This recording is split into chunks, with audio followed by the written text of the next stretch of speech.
মানুষের মধ্যে কিছু মানুষ আছে যারা তাদের নফসটাকে আল্লাহর সন্তুষ্টির জন্য বিক্রি করে দিয়েছে। মানে তাদের জীবনের মূল থিমটাই হচ্ছে আল্লাহ পাকের সন্তুষ্টি অর্জন করা। কোনো কিছুকেই তারা আল্লাহ সন্তুষ্টির উপর প্রাধান্য দিবে না। যদি কোটি টাকার অফার আসে হারাম, সে সেটা রিজেক্ট করবে, আল্লাহ নারাজ হবে।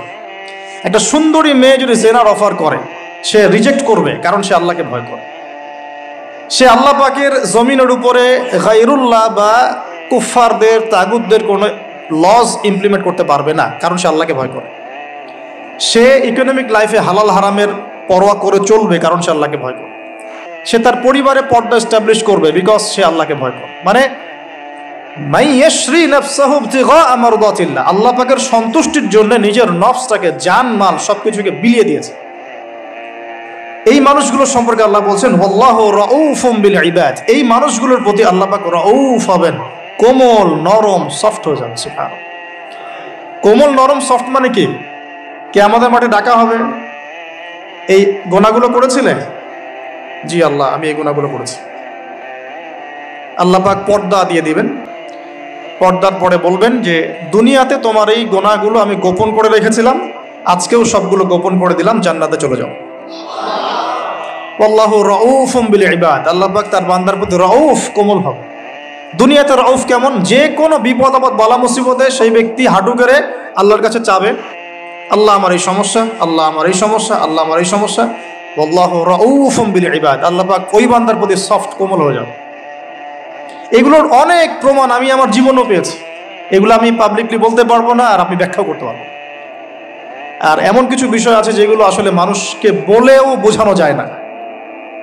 বড় বড় স্কলারদের কিতাব এখন যখন পড়ি, তারা বলেন কি বলবো, তোমরা তো বুঝবেই না। মানে এমন একটা লেভেলে মানুষ চলে যায় যে ওই লেভেলের কথা সবাইকে বোঝানো যায় না। কিভাবে বলবো, কিভাবে ব্যাখ্যা করব, কোন আবেগ নিয়ে আসবো, কোন শব্দ নিয়ে আসবো, আমি আপনাকে বোঝাতে পারবো না। এরকম একটা অবস্থান থাকে। একজন সাহাবীর নাম বলি আলী ইবনে আবি তালিব রাদিয়াল্লাহু আনহু। আপনি তার পুরো জীবনী পড়লে তাকে খুব সফট পাবেন, নিজেকে গোপনকারী পাবেন, খুব বেশি উচ্ছ্বাস প্রকাশকারী পাবলিক ফিগার। হ্যাঁ, এই যে আমরা শো অফ, নিজেকে জাহির করা, আপনি পাবেন না তাকে।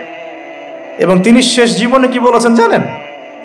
শেষ জীবনে বলেছেন যে জ্ঞান আমি নবী সাল্লাল্লাহু আলাইহি ওয়াসাল্লামের কাছ থেকে পেয়েছি, সেগুলোকে সুষ্ঠুভাবে বন্টন করার মতো কাউকে পেলাম না জীবনে। মানে একটা লেভেল থাকে মানুষের আল্লাহ পাকের মারিফত লাভের, যে লেভেলে গিয়ে মানুষ সবার সাথে আমভাবে কিছু বলতে পারে না। তো আমি ওই লেভেলে কিছু ফিল করছি, কিছু নির্যাস পাচ্ছি যে আমি আপনাকে বুঝাতে পারছি না। যাই হোক, আল্লাহ পাক রাউফ মানে এত সফট হবেন, জীবনের যে কোনো পদে আপনি আল্লাহকে ডাকবেন, আল্লাহ আপনার ডাকে তাৎক্ষণিক সাড়া দেবেন ইনশাআল্লাহ, ইনশাআল্লাহু আযজা ওয়া জাল। এখন পাতাগুলো ঘাটলে আমরা প্রথম এইরকম কোন মানুষকে পাই যারা নিজের নফসটাকে আল্লাহর জন্য উৎসর্গ করে দিয়েছেন? এক নাম্বার পাচ্ছি আমরা আমাদের আদি পিতা আদম আলাইহিস সালাম। আজকে ডিটেলস আয়াত বাই আয়াত বলার সময় পাচ্ছি না, তবে আমি সামারি বলছি, আপনারা একটু বাসায় পড়ে নেবেন। আদম আলাইহিস সালামকে আল্লাহ রাব্বুল আলামিন নিজের হাত দিয়ে সৃষ্টি করেছেন। সুবহানাল্লাহ। এখন আল্লাহ পাকের হাত কি, কেমন, কিভাবে ব্যাখ্যা করতে পারবো না, এবং এই ব্যাখ্যা করা আমাদের জন্য জরুরি নয়। আল্লাহ পাক যা বলেছেন বাস, কোনো কিছুর সাথে সাদৃশ্যপূর্ণ নয়, কোনো কিছুর এক্সাম্পল তার সাথে শোভনীয় হবে না। জাস্ট আল্লাহ পাক বলেছেন খলাকতু বিয়াদাই, আমি আদমকে সৃষ্টি করেছি আমার দুই হাত দিয়ে, বাস এই পর্যন্ত, ফুল স্টপ। এগুলো হচ্ছে কোরআন সুন্নাহর কিছু মূলনীতি। আল্লাহ পাক বলেছেন আর রহমান আলাল আরশ ইস্তাওয়া, রহমান আরশের উপরে সমুন্নত। কোন হালতে কি অবস্থায় আছেন ব্যাখ্যা করতে পারবো না, দরকার নাই, ফুল স্টপ। আদম আলাইহিস সালামকে সবচেয়ে বড় যে নেয়ামত আল্লাহ পাক দিয়েছেন সেটা হলো আদম আলাইহিস সালামকে আল্লাহ পাক তার পক্ষ থেকে ইলম শিক্ষা দিয়েছেন। সুবহানাল্লাহ। আল্লাহ পাক প্রথমেই তাকে সৃষ্টি করে ফেরেশতাদেরকে দিয়ে সিজদা করার নাই। আল্লাহ পাক তাকে আগে জ্ঞান শিক্ষা দিয়েছেন। সূরা বাকারা শুরুর দিকে আছে ওয়া আল্লামাল আদামা আসমাআ কুল্লাহা, আমি আদমকে যত রকম জ্ঞান আছে, আসমা কুল্লাহা মানে যত রকম নাম এবং জ্ঞান আছে সবই শিখিয়েছি আদম আলাইহিস সালাম। উম্মাহ আজকে পিছিয়ে পড়েছে আদম আলাইহিস সালাম এই মহামানবের জ্ঞানতাত্ত্বিক সুন্নত না নিয়ে। আজকে আমরা লেকচার শুনতে চাই, ইউটিউব ফেসবুক থেকে দিন শিখতে চাই, আমরা জ্ঞান অর্জন করতে চাই না। আপনি একটা লেকচারে ডাকেন, আপনি 2-3 লাখ লোক পাবেন, বাংলাদেশেই তো হচ্ছে 2, 3, 4, 5 লাখ লোক, কিন্তু আপনি 5 লক্ষ লোককে 6 মাস একটা সিস্টেমেটিক সিলেবাস দিয়ে পড়াশোনা করতে বলেন, দে উইল ডিনাই। শুরু করে দেন, দেখবেন তার মধ্যে 10 জন বাকি আছে, বাকি সবাই রিজেক্ট করেছে। উম্মার সবচেয়ে বড় সমস্যা এখন, ইয়াংদেরকে স্পেশালি বলছি, জ্ঞানতাত্ত্বিক রেভলিউশনের ঘাটতি আছে। আমরা অনেক কিছু করতে চাই, অনেকে দাওয়ার কথা বলেন, জিহাদ ফি সাবিলিল্লাহর কথা বলেন, ইসলাম প্রতিষ্ঠার কথা বলেন, জ্ঞান অর্জন করতে চান না। ইলম অর্জন ছাড়া আপনি কিছুই করতে পারবেন না দিনের জন্য। Absolutely nothing you can do. আপনি কিছুই করতে পারবেন না। আদম আলাইহিস সালামকে শ্রেষ্ঠত্ব দেওয়া হয়েছে জ্ঞানের মানদণ্ডে। আর কোন জ্ঞান? এই মহাবিশ্বের সব জ্ঞান আল্লাহ পাক তাকে শিখিয়েছেন, আসমা কুল্লাহা, সমস্ত জ্ঞান শিখিয়েছেন। সুবহানাল্লাহ। তাহলে আমাদের পিতাকে আল্লাহ পাক সবচেয়ে প্রথম কোন নিয়ামত দিয়েছেন? জ্ঞানের নিয়ামত। এরপরে আল্লাহ পাক বলেছেন ফেরেশতাদেরকে, ওয়াইজ কুলনা লিল মালাইকা উসজুদু লিআদম, এবার তোমরা সবাই আদমকে সেজদা করো। এটা কিসের কারণে? ফিজিক্যাল স্ট্রাকচারের কারণে নয়, এটা কিন্তু জ্ঞানের কারণে, জ্ঞানতাত্ত্বিক সম্মানের কারণে। আর এই সেজদা সম্মানের সেজদা ছিল। এরপর আমরা জানি যে আদম আলাইহিস সালামকে জান্নাতে রাখা হয়েছে। সেখানে ওই যে ফেরেশতাদের মধ্যে লুকিয়ে থাকা জিন, যার নাম ইবলিস, সে সেজদা করে নাই। ইবলিস কিন্তু ফেরেশতা ছিল না, এটা ভুল কথা। ইবলিস কানা মিনাল জিন্নি ফাফাসাকা আন আমরি রাব্বিহি, ইবলিস ছিল জিন জাতির একজন যে তার রবের আদেশকে লঙ্ঘন করেছে। ইবলিস ফেরেশতা ছিল না, এটা ভুল কনসেপ্ট। এমন না সে ফেরেশতা ছিল পরে শয়তান হয়ে গেছে, না, সে কখনোই ফেরেশতা ছিল না, সে জিন জাতির একজন ছিল। বিকজ এই পৃথিবীতে মানুষের আগে জিন জাতির অবস্থান ছিল। এর পূর্বে হয়তো আরো কিছু ছিল, আমরা জানি না, আল্লাহ পাক গোপন করে দিয়েছেন, আমরা জানি না। এখন ইবলিস সেজদা করেনি কেন? বিকজ সে বলেছিল খলাকতানি মিন নার ওয়া খলাকতাহু মিন তিন, আমাকে সৃষ্টি করেছেন আপনি আগুন দিয়ে, আদমকে সৃষ্টি করেছেন মাটি দিয়ে, কেন আমি আদমকে সেজদা করব? সে আদমকে সেজদা না করে এটা প্রমাণ করতে চাচ্ছে যে আল্লাহ আপনি ভুল, আমি সঠিক। নাউজুবিল্লাহ। এটাকে বলা হয় বাতিল কিয়াস, বাতিল কিয়াস, ভুল কিয়াস। এবং শুধু তাই না, আল্লাহ রাব্বুল আলামিন তাকে ওয়ার্ন করার পরেও সে কিন্তু ইউটার্ন করে তওবা করে ফিরে আসে নাই। সে তার মতের উপর অটল ছিল। পক্ষান্তরে আমাদের পিতামাতা যখন ফল খেয়ে ফেলেছেন জান্নাতে, যখন পোশাক খুলে গেছে, জান্নাতের পোশাক খুলে গেছে, ফল খাওয়ার পর প্রথম যে ঘটনা ঘটেছে, গায়ের পোশাকটা খুলে গেছে। দেখেন, সর্বপ্রথম আমাদের পিতামাতাকে জান্নাতে ফেরেশতাদের সামনে ইবলিস নগ্ন করে দিয়েছে। এটা ছিল আমাদের প্রতি ইবলিসের সবচেয়ে বড় আঘাত। শুরুতে, প্রথম আঘাত, শুরুতে শিরক করাতে পারে নাই, বেদাত করাতে পারে নাই, হারাম খাওয়াতে পারে নাই ইত্যাদি। শুরুতে আমাদের পিতামাতাকে সে অবাধ্যতায় লিপ্ত করে গা থেকে জান্নাতের পোশাকটা খুলে ফেলে দিয়েছে। এখান থেকে আমাদেরকে বুঝতে হবে, আজকের এই গ্লোবাল সোসাইটিতে আমরা যে নগ্নতার এই ভয়াল থাবা এবং প্রদর্শনী দেখছি, এটা ওই আসমানের ওই যে ইবলিসের যে চক্রান্ত, তার এই জমিনে বাস্তবায়ন হচ্ছে। বুঝাতে পারিনি মনে হয়, আল্লাহ মাফ করুন। ইবলিস আমাদের পিতামাতার গা থেকে কাপড় খুলে ফেলে দিয়েছিল। সূরা আরাফে আল্লাহ পাক এটা বলেছেন, ইয়ানজিউ আনহুমা লিবাসাহুমা লিইউরিয়াহুমা মিন সাওয়াতিহিমা। হে বনু আদম, তোমরা সতর্ক থেকো, তোমাদের পিতামাতার গা থেকে কিন্তু ইবলিস কাপড় খুলে ফেলেছিল, তোমরা পৃথিবীতে গিয়ে আবার সেই কাজ করো না। তাহলে এখন আমরা একটু বুঝতে চেষ্টা করি, ইন্টেলেকচুয়াল অডিয়েন্স সবাই আমরা, আমাদের ক্রিটিক্যাল থিঙ্কার্স দরকার। তাহলে এখন যে সোসাইটির মধ্যে নগ্নতার, বেহায়াপনার সয়লাভ চলছে, every single city and country, including Dhaka, the city of Akhiruzzaman, সেটাও তো দেখেন কোথায় আপনি মানে শালীনতা পাচ্ছেন। ইসলামিক কান্ট্রি হিসেবে আলহামদুলিল্লাহ এখানে অনেক কিছু পান। ওয়ার্ল্ডের অন্যদিকে তাকিয়ে দেখেন, তার মানে ইবলিসের ওই এজেন্টটা এখন পৃথিবীতে কিছু মানুষ বাস্তবায়ন করছে। তাদের সাথে ইবলিসের একটা যোগসূত্র আছে আদর্শিক। আল্লাহ পাক আমাদের মা বোনদেরকে বেপরদামি থেকে হেফাজত করুন এবং আমাদের চোখগুলোকে আল্লাহ পাক পবিত্র করুন। কিভাবে আপনি চোখ নামিয়ে চলবেন এই সমাজের মধ্যে? এটা এত সহজ নয়, আমরা খুব ভালো করে জানি এটা এত সহজ নয়। তো দেখুন, অনেক ভিতরে চলে যাচ্ছি। আদম আলাইহিস সালাম, হাওয়া আলাইহিস সালামকে সর্বপ্রথম নগ্ন করে দিয়েছে ইবলিস। তারা কিন্তু তওবা করে ফিরে এসেছেন। কি সেটা? রব্বানা, আমরা বলি রব্বানা যালামনা আনফুসানা ওয়া ইল্লাম তাগফির লানা ওয়া তারহামনা লানাকুনান্না মিনাল খাসিরিন। যখনই আমাদের পিতামাতা বুঝতে পারলেন যে তারা একটা ভুল করে ফেলেছেন, তখন তারা তওবা করে ইউটার্ন করলেন আল্লাহর দিকে, যেই কাজটা ইবলিস করে নাই। এই কাজটা ইবলিস না করার কারণে সে কাফের হয়ে গেছে, চিরস্থায়ী জাহান্নামী হয়ে গেছে।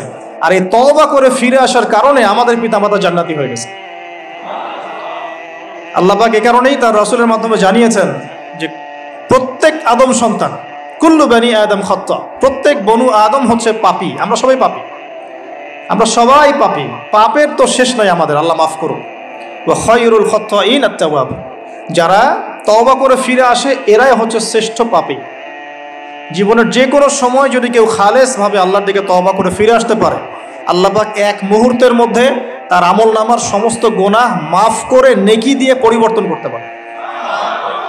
এগুলো হাদিস থেকে বলছি, ডিটেলস বলতে পারছি না আমি, কোডগুলো। তো এখন এই মহামানবের জীবন থেকে আমরা কি শিখলাম? দেখুন, তাকে আল্লাহ পাক ইলমের নিয়ামত দিয়েছেন। তার মানে আমরা যদি গতানুগতিক মুসলিম না হয়ে এক্সট্রা অর্ডিনারি মুসলিম হয়ে আল্লাহর সাথে সাক্ষাৎ করতে চাই, দুনিয়াতে বেঁচে থাকতে চাই, পরকালে জান্নাত চাই, তাহলে আমাদেরকে আগে ইলমের চর্চা করতে হবে। এবং এই জ্ঞানের চর্চা মানে ক্লাসিক্যাল সিলেবাসে আপনাকে পড়াশোনা করতে হবে, শুধু একটা লেকচার শুনে নয়, ফেসবুক ইউটিউব দেখে তো মোটেই নয়। এখান থেকে মাঝে মাঝে কিছু নলেজ নেওয়া যায়, কিন্তু এগুলো কখনো কনস্ট্রাকটিভ নলেজ নয়। বরেণ্য ওলামায়ে কেরাম যারা থাকবেন আপনাদের বেস্ট পসিবল ওয়েতে, তাদের কাছে গিয়ে পরামর্শ করে বইপত্র পড়তে হবে। আদারওয়াইজ আপনার মেমোরি এবং জ্ঞানটা বিক্ষিপ্ত হয়ে যাবে। এখনকার ইয়াং জেনারেশনের অন্যতম সেরা প্রবলেম হচ্ছে তাদের মস্তিষ্ক বিক্ষিপ্ত। তাদের মস্তিষ্কে কনস্ট্রাকটিভ কোনো সিলেবাসে পড়াশোনা নাই। আজকে এই বই, কালকে ওই বই, কালকে আদনান ভাইয়ের লেকচার, পরশুদিন আজহারি ভাইয়ের লেকচার, তারপরের দিন আরেক ভাই, তারপর আরেক ভাই। আবার সমাজে তো এক একজন এক এক কথাও বলছে, তখন তার মাথাটা পুরো পাজলড, হ্যাঁ, ম্যাসাকার্ড। এই মাসালা এটা বলছেন, ওই মাসালা ওইটা, তার ওইটা কি হবে, ওইটা কি হবে। সলিউশন হচ্ছে ক্লাসিক্যাল ইসলামিক সিলেবাস পড়াশোনা করতে হবে। আমি খুব শর্ট করে গেলে সাবজেক্টগুলো বলে দিই আপনাদের। 1 নম্বর, ফার্স্ট অফ অল কোরআনুল কারীম। কোরআনুল কারীমের মধ্যে থাকবে authentic recitation, translation, Quranic grammar এবং অ্যারাবিক ল্যাঙ্গুয়েজ, 4টা বিষয়। তারপর থাকবে হাদিস নবী সাল্লাল্লাহু আলাইহি ওয়াসাল্লাম। হাদিসের মধ্যে সহজ হাদিসের কিতাবগুলো পড়তে হবে। ফর এক্সাম্পল মিশকাতুল মাসাবিহ, রিয়াদুস সালিহিন, বুলুগুল মারাম, আপনার ফয়জুল কালাম, হাদিসে আরবাঈন, এরকম কিতাবগুলো আগে, তারপরে আস্তে আস্তে আস্তে আপনি কঠিন কিতাবের দিকে যাবেন। তবে এগুলো ওস্তাদ ছাড়া হয় না। এরপর দরকার হচ্ছে সিরাত, নবী সাল্লাল্লাহু আলাইহি ওয়াসাল্লামের পবিত্র জীবনী। এই জীবনী যার জানা নাই, সে তার জীবনটাকে রাসূলের সিরাতের আলোকে মেলাতে পারবে না। এবং দ্বীন ইসলাম নিয়ে কিছু করতে চাইলে রাসূলের সিরাতের সুন্নাহ মাফিক করতে পারবে না। এরপর দরকার ইকোনমিক্সের জ্ঞান, ইসলামিক ইকোনমিক্স অবশ্যই। তারপরে দরকার হচ্ছে ইসলামিক ইতিহাসের জ্ঞান, ফিকহের জ্ঞান, আকীদার জ্ঞান, উসুলের জ্ঞান। এভাবে একটা কনস্ট্রাকটিভ সিলেবাস দাঁড়ায়। তারপরে গিয়ে একজন মানুষের জ্ঞানটা পাকাপোক্ত হবে। সময় লাগুক না, 10 বছর, 15 বছর, 20 বছর। আমরা দোয়া করি আল্লাহর কাছে, আল্লাহ পাক আগামী পুরো 20 বছর আমাদেরকে পড়াশোনা করার তৌফিক দান করুন। পড়তে থাকবো। আমাদের বেশি কথা বলার দরকার নেই, পড়তে থাকবো, জানতে থাকবো। এখন তাহলে আমরা আজকে প্রথম একটা লেসন পেলাম, গতানুগতিক মুসলিম না হয়ে এক্সট্রা অর্ডিনারি মুসলিম হতে হলে প্রথমে এই মহামানবের জ্ঞানতাত্ত্বিক শিক্ষা নিতে হবে, ইলমের মেহনত হবে ইনশাআল্লাহ তাআলা। আল্লাহ পাক আমাদের সবাইকে জ্ঞানের মেহনত করার তৌফিক দান করুন এবং আমাদের পরিবারে জ্ঞান প্রতিষ্ঠার তৌফিক দান করুন। আমাদের বাচ্চাদের মধ্যে সেই জ্ঞান প্রবেশ করানোর তৌফিক দান করুন। আর প্রয়োজন হচ্ছে তাওবাহ, আত-তাওবাহ। আদম আলাইহিস সালাম ভুল করেছেন, আমরাও ভুল করি, কিন্তু শয়তানের পাল্লায় পড়ে ভুল করলেই তার তাবেদারি করতে হবে না, বরং যখনই আমাদের স্মরণ হবে আমরা ইউটার্ন করবো আল্লাহর দিকে তওবা করে। দ্বিতীয় মেসেজ হচ্ছে বেশি বেশি তওবা ইস্তেগফার করব। দিনে কমপক্ষে 100 বার পড়তে পারি আস্তাগফিরুল্লাহাল্লাযী লা ইলাহা ইল্লা হুয়াল হাইয়ুল কাইয়্যুম ওয়া আতুবু ইলাইহি, অথবা এতটুকু অ্যাটলিস্ট আস্তাগফিরুল্লাহ ওয়া আতুবু ইলাইহি, আস্তাগফিরুল্লাহ ওয়া আতুবু ইলাইহি, বাস এতটুকু। নবী সাল্লাল্লাহু আলাইহি ওয়াসাল্লাম দিনে 100 বার তওবা করতেন, কোনো হাদিস এসেছে 70 বার তওবা করতেন। এরপর একটু সামনে যাই, কোরআনের পাতা উল্টালে দেখবো আরেকজন নবীর নাম আসে, আরেকজন মহামানবের নাম, তার নাম হচ্ছে নূহ আলাইহিস সালাম। এই মানুষগুলো যাদের কথা বলছি তারা কিন্তু কেউ গতানুগতিক মুসলিম ছিলেন না, ছিলেন তারা এক্সট্রা অর্ডিনারি মুসলিম ছিলেন। আমি তাদের থেকে নলেজ নিচ্ছি। এবার আসি কোরআনের পাতা একটু সামনে গেলে দেখবো আরেকজন নবীর নাম চলে আসে, নূহ আলাইহিস সালাম। নাম শুনেছেন? সামারি 950 বছর দিনের দাওয়াত দিয়েছেন। সুবহান। এক্সট্রা অর্ডিনারি মুসলিম হতে হলে আমাদেরকে দাওয়াতি কাজ করতে হবে, তার আগে ওই যে জ্ঞান অর্জন করতে হবে। এই দাওয়াতি কাজটা হবে মধ্যম পন্থায়, শৈথিল্যতাবাদ না, চরমপন্থা না, মধ্যমপন্থী থাকবো ইনশাআল্লাহ। এখানে অনেক সময় মধ্যমপন্থী থাকতে গিয়ে কিছু মানুষ হিকমতের দোহাই পেরে শৈথিলতাবাদী হয়ে যায়। আমি মনে বুঝাতে পারি না, কিছু মানুষ মধ্যম পন্থার দাওয়াতের কথা বলেও হিকমতের দোহাই দিয়ে কখনো কখনো শৈথিলতাবাদী হয়ে যান। এটাও ঠিক, ওটাও ঠিক, এটাও চলে, ওটাও চলে, এদিকে চলে আসে। আবার কিছু মানুষ মধ্যম পন্থার কথা বলে অনেক সময় খুব ওভার এগ্রেসিভ পদক্ষেপে চলে যান। দুটোই উম্মার জন্য ক্ষতিকর। এই জন্যই ক্লাসিক্যাল ওলামায়ে কেরামের সাথে পরামর্শ ভিত্তিক চলাফেরা করা উচিত। তাহলে তারা ডাইরেকশন দিতে পারবেন যে কোনটা এই প্রেক্ষাপটে করা উচিত, কোনটা করা উচিত। তো নূহ আলাইহিস সালামের জীবন থেকে আমরা শিখছি দাওয়াতের মেহনত করতে হবে। এটা আমি আজকেও শিখলাম নতুন করে। নিজের মধ্যেই মনে হলো যে আমার সামনে যে ভাই গাড়ি ড্রাইভ করছেন তাকে তো দুটো কথা বলতে পারতাম, কেন বললাম না? যে ইমামের পিছনে নামাজ পড়ে আসলাম তাকে তো দুটো কথা বলতে পারতাম, কেন বললাম না? বলতে পারতাম যে ইমাম সাহেব আপনি শুনুন, নবী সাল্লাল্লাহু আলাইহি ওয়াসাল্লাম বলেছেন দুনিয়ার সবচাইতে নিকৃষ্ট চোর হচ্ছে সে ব্যক্তি যে রুকু সেজদা ঠিক মতো আদায় করে না। চুরি করলে চোরের হাত কেটে ফেলতে হয়। যদি কেউ আমার ফোনটা চুরি করে, ইসলামিক লস কি বলছে? তার হাতটা কেটে ফেলতে হয়। আর নবীজি বলছেন সবচেয়ে নিকৃষ্ট চোর সে ব্যক্তি যে ব্যক্তি রুকু সেজদা ঠিক মতো আদায় করে না। তো আমরা এরকম দাওয়াতের অনেক ক্ষেত্র পাই। নিজেও ফিল করলাম যে না, আসলে মনে হয় আমি পরিপূর্ণ দায়ী হতে পারছি না। আমি তো এই যে বিমানে আসলাম তার কেবিন ক্রুদেরকে দাওয়াত দিতে পারতাম, অ্যাটলিস্ট শালীনতার একটা আয়াত শোনাতে পারতাম যে এই পোশাকগুলো মেয়েদের পরা উচিত নয়।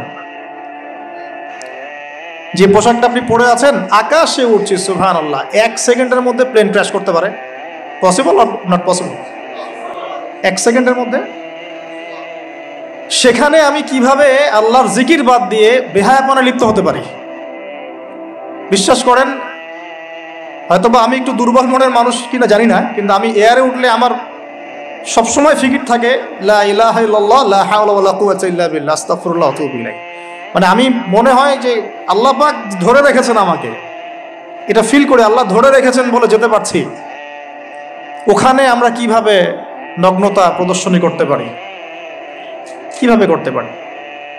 তো দাওয়াতের অনেক ক্ষেত্র সামনে আসে। আপনার সন্তানকে, আপনার স্ত্রীকে, আপনার প্রতিবেশীকে, ড্রাইভারকে, সবজিওয়ালাকে আমরা দাওয়াত দিতে পারি। বাট আমি মনে হচ্ছে যে আমি আসলে কথাটা বলছি বড় গলায়, আমি এখন নিজে ওটা হতে পারি নাই। আল্লাহ পাক আমাদেরকে হওয়ার তৌফিক দান করুন। নূহ আলাইহিস সালাম 950 বছর দাওয়াত দিয়েছেন। একটা খালি এক্সাম্পল দিচ্ছি।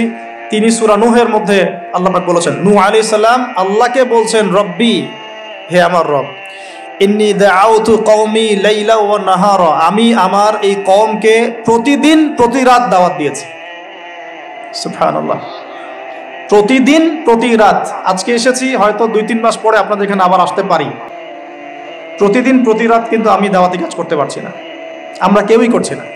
নূহ আলাইহিস সালাম বলছেন আমি বিনা আজর, কোনো আজর ছাড়াই, কোনো স্বার্থ ছাড়াই আল্লাহ আমি আমার কওমকে দিন রাত দাওয়াত দিয়েছি। ওয়ালাম ইয়াজিদহুম দুআই ইল্লা ফিরারা, যখনই দাওয়াত দিয়েছি আমার দাওয়াত শুনে তারা খালি পৃষ্ঠ প্রদর্শন করেছে।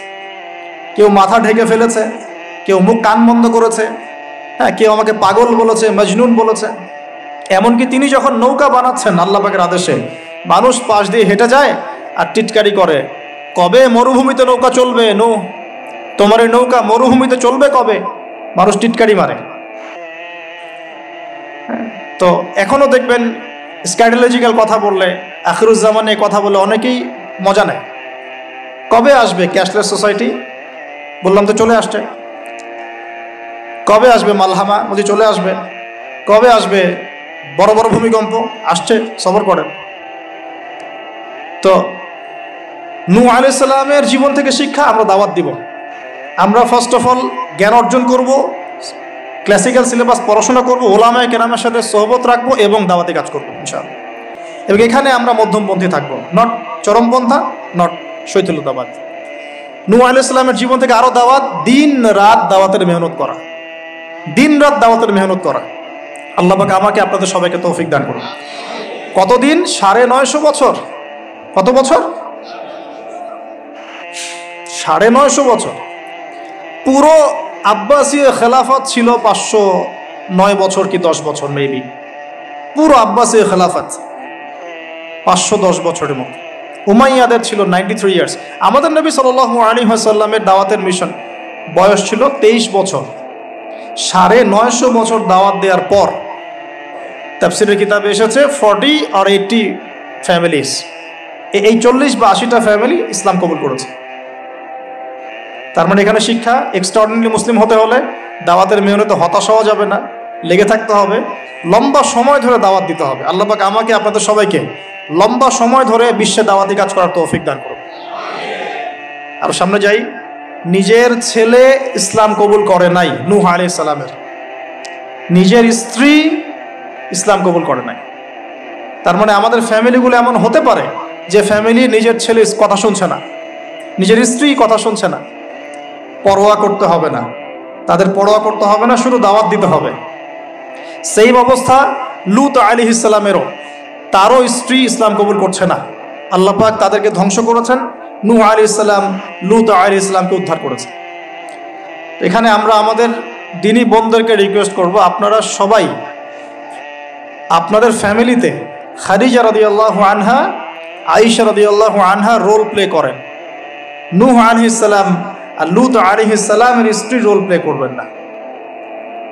আনফর্চুনেটলি এখনকার যে বিজি সিটিসগুলো, মানে যেগুলো আমরা বলি বস্তুবাদী শহরগুলো, ফ্যামিলিগুলো দিন দিন ক্রাশ করছে।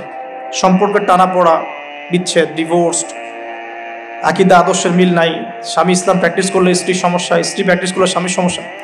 এই প্রবলেমসগুলো আমাদেরকে সলভ করতে হবে। আল্লাহ পাক আমাদেরকে সবর করার তৌফিক দান করুন।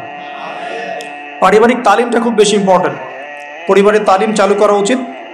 পরিবারে কোরআন এবং হাদিসের কিতাবগুলো থেকে দার্সের ব্যবস্থা করা উচিত এবং সপরিবারেই ওলামায়ে কেরামদের সাথে পরামর্শ করে চলা উচিত। ইনশাআল্লাহ ভালো হবে, আল্লাহ পাক তৌফিক দান করবেন। নূহ আলাইহিস সালামের আরেকটা কথা বলে শেষ করি। শেষে যখন নৌকা ডুবছে, তিনি তার ছেলেকে তখনও পিতৃস্নেহে ডাকছেন, নৌকায় আসো বাবা। ছেলে বলছে যে আমি পাহাড়ে উঠে যাব, ইয়াসিমুনি মিনাল মা, এই পাহাড় আমাকে পানি থেকে বাঁচাবে। নূহ আলাইহিস সালাম বলছেন, আল্লাহ তুমি আমার ছেলেকে বাঁচাও, ইন্নাহু মিন আহলি, সে আমার পরিবারের একজন। আমরা বলি না আমাদের সন্তানদের ক্ষেত্রে, আল্লাহ পাক বলছেন লাইসা মিন আহলিক, সে তোমার পরিবারের কেউ না। এখানে একটু হার্ড লাইনে যেতে হবে আমাদেরকে। অনেক সময় আমরা আমাদের ফ্যামিলির মধ্যে এমন কিছু মানুষকে পাই যারা টোটালি ইসলামকে ডিসকারেজ করেন, অস্বীকার করেন, নাস্তিকতায় লিপ্ত থাকেন, ইসলামের বেসিক ফান্ডামেন্টালগুলোকে ডিনাই করেন। এই ব্যাপারে কঠোর হওয়া উচিত। আল্লাহ পাক আমাদেরকে বোঝার তৌফিক দান করুন। পাতা উল্টালে এরপর একজন নবীর নাম আসে না, আসে একজন নেতার নাম। মুসা আলাইহিস সালামকে আল্লাহ পাক একটা বিজয় অভিযান দিয়েছিলেন বাইতুল মাকদাস, অনেকে বলেন মাকদিস। তো এই জায়গায় বিজয় অভিযানে পাঠানো হচ্ছে মুসা আলাইহিস সালামকে, কিন্তু তিনি তার কওমের জন্য একজন নেতা নির্বাচন করছেন। তার কওম বলছে আমাদেরকে একজন নেতা দিন যার আন্ডারে থেকে আমরা আমালেকা সম্প্রদায়ের বিরুদ্ধে যুদ্ধ করব। এখন মুসা আলাইহিস সালাম বলছেন আল্লাহ পাক যদি কোনো নেতা দেন, তোমরা যদি আবার পালানো শুরু করো, কারণ বনু ইসরাইল সম্পর্কে তার খুব মারাত্মক কিছু অভিজ্ঞতা আছে। ফেরাউনের কবল থেকে মুক্তি পাওয়ার পরে বাছুর পূজা শুরু করেছে, তোমরা তো এই আদেশ আসলে পিছনে পালানো শুরু করবা। তারা বলল না, আমরা পালাবো না, আমরা অবশ্যই সামনে অগ্রসর হব। কেন পালাবো? আমাদের জান মাল দিয়ে আমরা প্রয়োজনে ফাইট করব এবং আমরা আমাদের স্ত্রী সন্তানদেরকে রক্ষা করব। আমাদের বাড়িঘর তারা লুটপাট করছে, আমরা ওদেরকে প্রতিহত করব। অনেক কথা বলেছে, সূরা বাকারাতেই পাবেন আপনি ইনশাআল্লাহ। তো আল্লাহ রাব্বুল আলামিন একজন ব্যক্তিকে সেখানে নেতৃত্ব দিলেন, তার নাম তালুত। কি নাম ভাইয়া? তালুত। এবং তালুতের আন্ডারে যুদ্ধ করছেন একজন ছোট বলছি কারণ তখন তার বয়স 12 থেকে 14 বছর। তিনি পরবর্তীতে নবী হয়েছেন, তার নাম দাউদ আলাইহিস সালাম। এই তালুত সম্পর্কে কি নসিহত, কেন এক্সট্রাঅর্ডিনারি মুসলিম হওয়ার সাথে কি সম্পর্ক? কোরআনের পাতা উল্টালে তালুত সম্পর্কে দুটো কথা পাওয়া যায়। বনু ইসরাইল বলছেন যে তালুত নেতৃত্বের যোগ্য নয়, তার তো সম্পদ নাই, তার তো খ্যাতি নাই। আমরা তো এটাই বলি, নেতৃত্ব কখন আসে? খ্যাতি আছে আপনার, আপনি নেতা হওয়ার যোগ্য, সম্পদ আছে, আপনি নেতা হওয়ার যোগ্য। আমাদের থটস এরকম, এটা বনু ইসরাইলের ইহুদিদের থটস, ঠিক আছে? কিন্তু আল্লাহ পাক বলছেন, সূরা বাকারাতে আছে যে আল্লাহ রাব্বুল আলামিন তাকে দিয়েছেন বাসতাতা ফিল জিসমি ওয়াল ইলম। তালুতকে আমি নেতৃত্ব দিয়েছি কারণ তালুতকে আমি আল্লাহ দুটো নেয়ামত দিয়েছি। এক হচ্ছে শারীরিক ফিজিক্যাল শক্তি এবং সুস্থতা, এবং জ্ঞানের প্রজ্ঞার পারদর্শিতা। তাহলে নেতৃত্বের দুটো গুণ পেলাম, প্রজ্ঞা, জ্ঞান এবং শারীরিক সুস্থতা, শক্তি।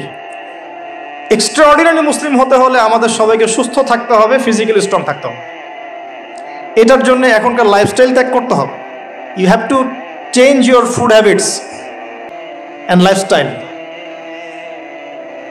এখন এটা নিয়ে আমিও বেশি কথা বলছি কারণ আমি নিজেও ট্রাই করছি। বিশ্বাস করেন, আপনাদেরকে আমি ফখর করে বলছি না। এক একটা স্টেডিয়াম আমরা যখন ছোট, 20 বছর বয়স, 20 থেকে 25, 10 রাউন্ড আমাদেরকে আগে দিতে হতো, 10 রাউন্ড। এখন 3, হাইয়েস্ট 4। তাহলে ওই তালুতের ওই স্ট্রেংথ কিন্তু আমার কাছে এখন নাই। তার মানে আমার কাছে এখন নেতৃত্বের যোগ্যতাই নাই। তাহলে আমাদের এমপি মন্ত্রীদের কি হবে? বাংলাদেশের কথা বলছি। তাহলে কি হবে?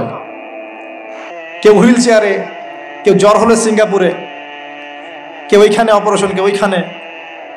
ফিজিক্যালি ফিট কয়জন আছেন? আমি কিন্তু তাদের সাথে খুব মজা করে কথা বলি।